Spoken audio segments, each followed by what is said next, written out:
Picture this. You're starting on Pier 33. The cold, salty wind of the San Francisco Bay is just whipping past you as you board the ferry.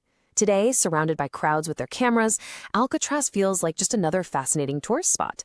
But beneath all that excited chatter, and hidden in that famous fog, is a much darker, incredibly isolating story. Welcome to today's Explainer, where we're going to explore Alcatraz, the fortress of silence and regrets.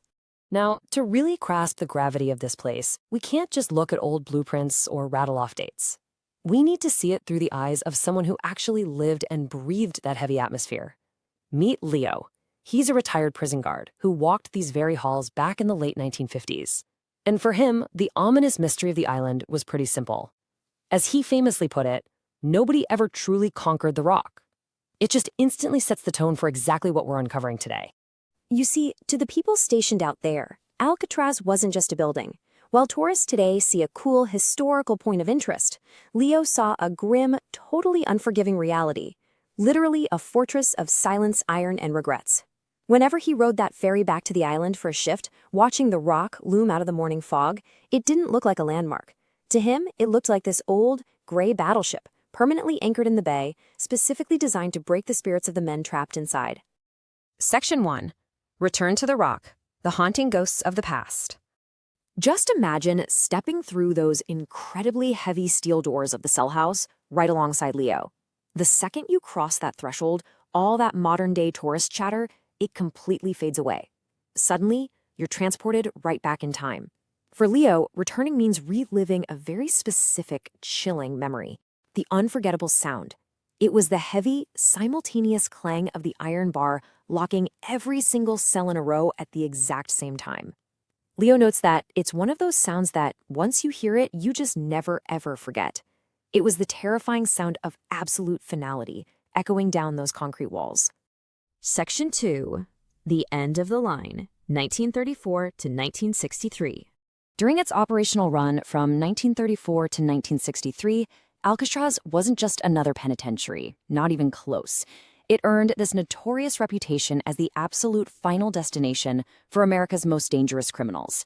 It basically operated on a brutal but very simple equation. Think about it like this. If you broke the rules in society, you went to prison. But if you broke the rules in prison, you went to Alcatraz. It was the ultimate punishment, the absolute bottom of the barrel. It's where the system sent you when there was literally nowhere else to put you. And we need to be really clear on this point. Alcatraz was built to hold, not rehabilitate. It was never ever designed to reform anyone. We aren't talking about betterment or learning a trade or getting ready to re-enter society. Its sole, singular purpose was inescapable containment. This was a facility built purely to hold the men who refused to be held anywhere else, completely stripping them of any hope for a normal life. Section 3. The 1962 Escape. Vanishing from Cell 180. But human will is an incredibly powerful, desperate thing. Let's walk with Leo down the wide central corridor of the cell block, this infamous stretch the guards and inmates ironically called Broadway, and let's stop right in front of cell 180. Leo used to say, this is where we kept the ones who thought they could outsmart the Bay. Well, on June 11th, 1962, on a freezing, chilly night, the unthinkable actually happened. 3 inmates, Frank Morris and the Anglin brothers, vanished without a trace from their cells, setting off a massive frenzy and wailing sirens across the entire island by morning. The sheer mechanics of this escape are absolutely mind-blowing. Let's break it down. Step 1. They spent months, literally months, painstakingly chipping away at the decaying concrete around their cell air vents, using nothing but sharpened spoons smuggled from the dining hall. Step 2. To fool guards like Leo during the nighttime bed checks, they crafted incredibly lifelike dummy heads out of papier-mâché, complete with actual human hair they gathered from the prison barbershop. Wild, right? And finally, step 3. They squeezed through those vents and escaped into the pitch-black night on a makeshift raft constructed entirely out of stolen raincoats. So what actually happened to them once they slipped into the dark water? Well, the official verdict is pretty grim. They escaped into freezing, treacherous waters with incredibly strong bay currents. Because of those harsh conditions, the official conclusion was that they drowned. The authorities maintained that the water was just too cold, the tide was way too relentless, and the shore was far too distant for any human being to survive that swim. Section 4. The Real Cage, Psychological Torment. To really understand why that official verdict makes so much sense, we have to look past the physical concrete walls. The island's geographic location created this intense, almost unbearable psychological torment. 1 mile. That is the agonizingly short distance between Alcatraz and the San Francisco skyline.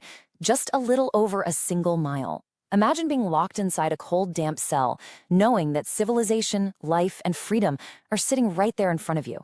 It was maddeningly close. It essentially mocked the inmates every single day. And it wasn't just visual torture either, it was auditory. Leo remembered that on clear nights, the wind would literally carry the sounds of freedom across the water.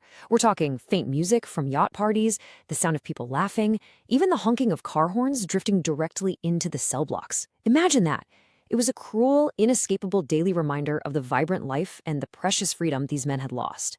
Years later, a young park ranger noticed Leo staring intensely into that empty cell and asked if he was all right. Leo just smiled faintly and shared this really profound realization. He said, "They built a prison here, but the bay was the real cage. Sure, men might have constructed the concrete cells and locked those heavy iron doors, but the freezing, treacherous waters of the San Francisco Bay, that was the ultimate, insurmountable barrier that kept the island completely isolated from the rest of the world."